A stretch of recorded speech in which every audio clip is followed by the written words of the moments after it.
Hello friends, नमस्कार। स्वागत है मेरे चैनल इन्वेस्टमेंट योगी पर। फ्रेंड्स, अगर आप चैनल पर नए हैं तो इस चैनल को सब्सक्राइब करिए, बेल आइकन दबाइए और उसके बाद नोटिफिकेशन में ऑल का बटन जरूर दबाइए ताकि आपको मेरे नए नए वीडियोस के नोटिफिकेशन हमेशा मिलते रहें। तो आइए इस वीडियो को शुरू करते हैं। फ्रेंड्स, आईपीओ मार्केट में यानी कि प्राइमरी मार्केट में आपका एक नया आईपीओ आ चुका है और वो खुल रहा है कल से यानी कि 10 अक्टूबर से। तो इस आईपीओ के बारे में जानेंगे। कंपनी का नाम है ट्रैक्सन टेक्नोलॉजीज लिमिटेड। क्या करना चाहिए, अप्लाई करना चाहिए, किस लिए अप्लाई करना चाहिए, क्या लॉन्ग टर्म के लिए अप्लाई करना चाहिए या लिस्टिंग गेन के लिए अप्लाई करना चाहिए या फिर इसको अवॉइड कर देना चाहिए, पूरी जानकारी, पूरी कंप्लीट एनालिसिस करेंगे इस वीडियो में। वीडियो में बने रहिए। चैनल पर नए हैं तो सब्सक्राइब करना ना भूलिए। आइए इस वीडियो को शुरू करते हैं। इस कंपनी की स्थापना यानी कि इनकॉर्पोरेशन हुआ था साल 2013 में। ज्यादा पुरानी कंपनी नहीं है, टेक्नोलॉजी बेस्ड कंपनियां हैं तो इधर की ही सालों में रजिस्टर्ड हैं। कंपनी टॉप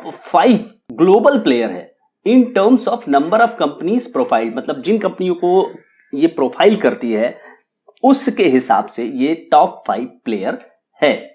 तो ये एक स्ट्रेंथ इस कंपनी का यहां पे समझ में आ रहा है। फ्रेंड्स, कंपनी के बिजनेस मॉडल की बात करते हैं तो कंपनी का जो बिजनेस मॉडल है वो एसेट लाइट बिजनेस मॉडल है। ज्यादातर टेक कंपनियों का एसेट लाइट बिजनेस मॉडल ही होता है जिसमें कि उनको एसेट्स में इन्वेस्टमेंट की जरूरत नहीं होती है। तो कंपनी का बिजनेस एसेट लाइट है। दूसरी तरफ ये कंपनी ऑपरेट करती है सॉफ्टवेयर एज अ सर्विस यानी कि सैस बेस्ड प्लेटफॉर्म पे और उसके आधार पर ये अपने काम को करती है। बिजनेस मॉडल ऑपरेशंस की बात करते हैं तो यहां पर स्कैन्ड ओवर इसने जो है 662 मिलियन वेब डोमेन को स्कैन किया हुआ है। मतलब इनको जो सर्विसेज बेसिकली देनी होती है ये स्टार्टअप को एनालिसिस करते हैं कि स्टार्टअप कैसे हैं और उन कंपनियों को जो कि उनमें इन्वेस्ट करना चाहते हैं, स्टार्टअप्स में इन्वेस्ट करना चाहते हैं, उनको ये सजेशन देते हैं। तो उस आधार पर इन्होंने 662 मिलियन वेब डोमेन को स्कैन किया हुआ है और 1.84 मिलियन एंटिटीज अक्रॉस 2003 फीट्स इसको इन्होंने अच्छे से प्रोफाइल्ड बना करके रखा हुआ है। यानी अगर आप कहते हैं कि आपको इंडिया में, मलेशिया में, सिंगापुर में कहीं भी आपको इन्वेस्ट करना है, किसी स्टार्टअप में इन्वेस्ट करना है तो ये आपको अपने मार्केट इंटेलिजेंट डेटा से बताएंगे कि क्या आपको वहां इन्वेस्ट करना चाहिए या नहीं करना चाहिए। और इस आधार पे इन्होंने जो 31 मई 2021 तक कहा है कि ये कई सारे इंडस्ट्रीज में, सेक्टर, सब सेक्टर, कई ज्योग्राफीज में और एफिलिएशन में, नेटवर्क में ग्लोबली यहां पे इनका प्रेजेंस हो गया है। बिजनेस मॉडल ऑपरेशंस में कंपनी हैज 3217 यूजर, 3271 यूजर्स हैं इनके और वो कस्टमर अकाउंट 1139 में बटे हुए हैं और 58 देशों में इस कंपनी के कस्टमर हैं। ये डेटा 30 जून 2022 तक का है। प्रमोटर्स की बात करें, Neha Singh and Abhishek Goyals are promoters. They are very well qualified promoters और इन्होंने इस कंपनी की स्थापना की थी। IITs बैकग्राउंड से ये आते हैं। स्ट्रेंथ की बात करते हैं कि leading provider of market intelligence data. ये मार्केट इंटेलिजेंस डेटा जो कि एक सोफिस्टिकेटेड, एक स्पेशलाइज्ड काइंड ऑफ थिंग है जिसमें के अंतर्गत कोई भी चाहता है कि उसका जो पैसा है वो सेफ रहे। तो इस तरह का डेटा अगर प्रोवाइड हो जाता है, किसी को मिल जाता है, मतलब कोई कंपनी अगर इस तरह की सर्विस देती है तो वो एक अलग, एक निश मार्केट में डेवलप होता है। एक निश मार्केट यहां पर बन जाता है। ग्लोबल कस्टमर बेस है इनका। अब बात करते हैं कुछ और एडवांटेज की। In house developed scalable secure technology platform है जो कि इनका खुद का है और इस आधार पे, क्योंकि कंपनी भारत में काम करती है तो भारत के टेक्नोलॉजी के आधार पे अगर काम करेंगे तो आप यहाँ पे लेबर कॉस्ट वगैरह भी आपकी सस्ती है तो कॉस्ट एडवांटेज आपको यहाँ पे मिल जाता है। अब हम कुछ फाइनेंशियल डेटा को एनालिसिस करते हैं तो उस आधार पे कंपनी क्या है वो आपको समझ में आएगा फाइनेंशियली।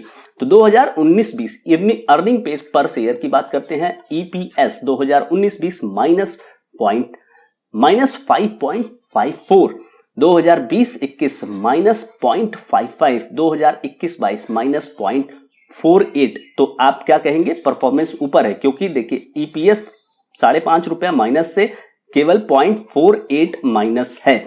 तो यहां परफॉर्मेंस कंपनी ने ऊपर किया है यानी कंपनी अभी भी नुकसान में है। रिटर्न ऑन नेटवर्थ नेगेटिव 39.95% 2019-20 में, 2020-21 में 24%, 2021-22 में 23%। तो इंप्रूवमेंट है लेकिन कंपनी नुकसान में आपको दिख रही है।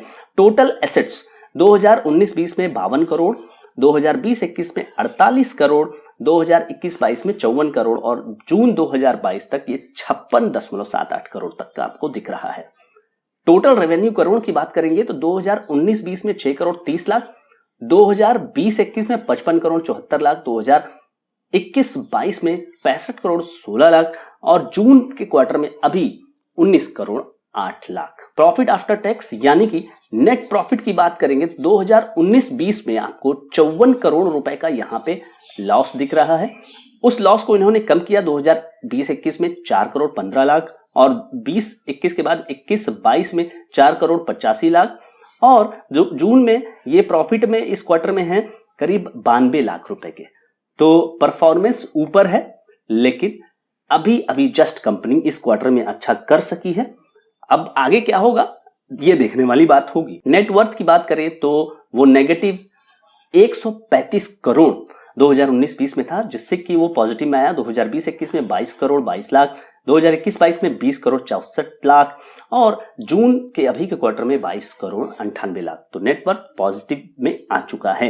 Reserves and surplus negative 135 crore 2019-20, 2020-21 में 21 करोड़ 32 लाख, 2021-22 में 10 करोड़ 61 लाख और जून के क्वार्टर में 2022 में 12 करोड़ 95 लाख। अब इस इश्यू की बात करते हैं तो 309 करोड़ 38 लाख रुपए का ये इश्यू है और ये पूरी तरह से OFS है, यानी कि प्रमोटर के पास यहां पैसा पूरा जाएगा, प्रमोटर्स के पास ही पैसा जाएगा। ऑब्जेक्टिव फिर क्या है? ऑब्जेक्टिव है कि लिस्टिंग बेनिफिट है, आपको लिस्टिंग के बेनिफिट्स होंगे, आपको ज्यादा कॉर्पोरेट गवर्नेंस का फायदा मिलेगा, कंपनी यानी कि आगे का सोच रही है। ओपनिंग डेट 10 अक्टूबर है एज आई सेड और 12 अक्टूबर तक ये खुला रहेगा, इस बात को आप ध्यान रखिए। फेस वैल्यू शेयर की 1 रुपया है और इशू जो प्राइस का बैंड है वो 75 रुपए से 80 रुपए का है। कट ऑफ जो है वो 80 रुपीस है। मिनिमम एप्लीकेशन आप एक का करेंगे 185 शेयरों के लिए, जिसमें आपको 14,800 रुपए देने हैं और मैक्सिमम 2,405 शेयरों के लिए 1,94,818। इनिशिएशन ऑफ रिफंड, अगर आपको शेयर नहीं मिला तो 18 तारीख को फंड रिलीज हो जाएगा, अगर शेयर मिल गया तो 19 तारीख को आपको शेयर आपके अकाउंट में क्रेडिट हो जाएंगे और 20 अक्टूबर को इसकी लिस्टिंग है। ऑफर कर रहे हैं 75% सीधे QIB को, NII को 15% और रिटेल इन्वेस्टर्स को केवल 10%। तो फ्रेंड्स क्या करें? वैल्यूएशन की बात करें तो वैल्यूएशन तो यहाँ पे कुछ भी नहीं होगा। आप कैसे वैल्यूएशन कैलकुलेट करेंगे? यहाँ पे कंपनी लॉस में है, जस्ट वो क्वार्टर जो 1 है उसमें जून क्वार्टर में कंपनी प्रॉफिट में आई है और वो प्रॉफिट काफी कम है, करीब 0.9 करोड़ यानी कि 90 लाख रुपए का।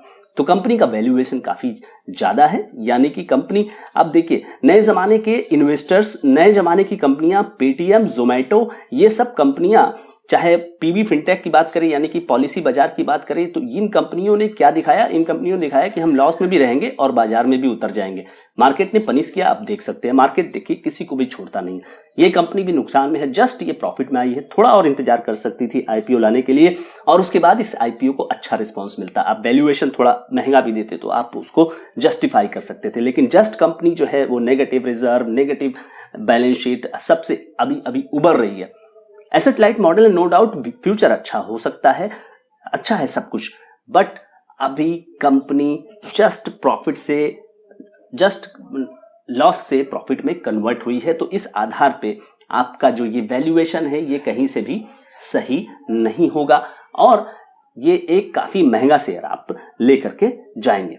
तो इस शेयर में क्या करना चाहिए? क्या लिस्टिंग गेन के लिए जाएं? लिस्टिंग गेन के लिए देखना होगा कि शेयर की डिमांड क्या बैठती है। वैसे तो 75% आपका QIB ही यहां पर होल्ड करने वाले हैं और उसके बाद जो है कि लिस्टिंग गेन के लिए आपको डे 1 का इंतजार करना पड़ेगा और खास करके डे 2 उसमें किस तरह का रिस्पॉन्स आता है, क्या डिमांड आती है शेयर की और उसके बाद GMP क्या है वो आपको देखना पड़ेगा। यानी कि इसमें लिस्टिंग गेन की संभावना हो सकती है, लेकिन डिमांड को आपको देखना होगा और वो लिस्टिंग गेन यहाँ पे ज्यादा नहीं होने वाली है। जैसे अभी इसके पहले की कंपनी की बात हम लोग करेंगे, इलेक्ट्रॉनिक मार्ट इंडिया EMI का जो था वहां पर अच्छा खासा रिस्पांस वहां मिला और अब लिस्टिंग गेन की संभावना वहां बन गई है, लेकिन उस हिसाब से यहाँ पर कुछ ऐसा नहीं आने वाला है कि आपका लिस्टिंग गेन के दिन 50% के ऊपर यहाँ हो जाएगा, इस तरह का ये IPO नहीं है। सेम जो आपका यहाँ पे है लॉन्ग टर्म का व्यू है, लॉन्ग टर्म में भी अभी आपको ज्यादा जल्दीबाजी दिखाने की जरूरत नहीं है। लेट्स वेट, कंपनी का परफॉर्मेंस देखिए, कंपनी क्या करने वाली है आगे आने वाले कुछ क्वार्टर्स में और इस तरह से आप उसके बाद फैसला ले सकते हैं कि कंपनी क्या भविष्य में इनके बिजनेस मॉडल सस्टेन करने वाले हैं, तो उस आधार पे आप बाद में फैसला लेंगे। तो फ्रेंड्स, आई होप कि इस पूरे आईपीओ की एनालिसिस और उस पर मेरा व्यू आपको इस आईपीओ के बारे में मदद करेगा। वैसे आप अपने फाइनेंशियल एडवाइजर से जरूर इस बारे में संपर्क करें। Thank you so much friends. I hope ये वीडियो आपको अच्छा लगा होगा। अगर ये वीडियो आपको अच्छा लगा तो इसको लाइक करिए, कमेंट करिए और इस वीडियो को ज्यादा से ज्यादा लोगों तक शेयर करना ना भूलिए। Thank you so much friends.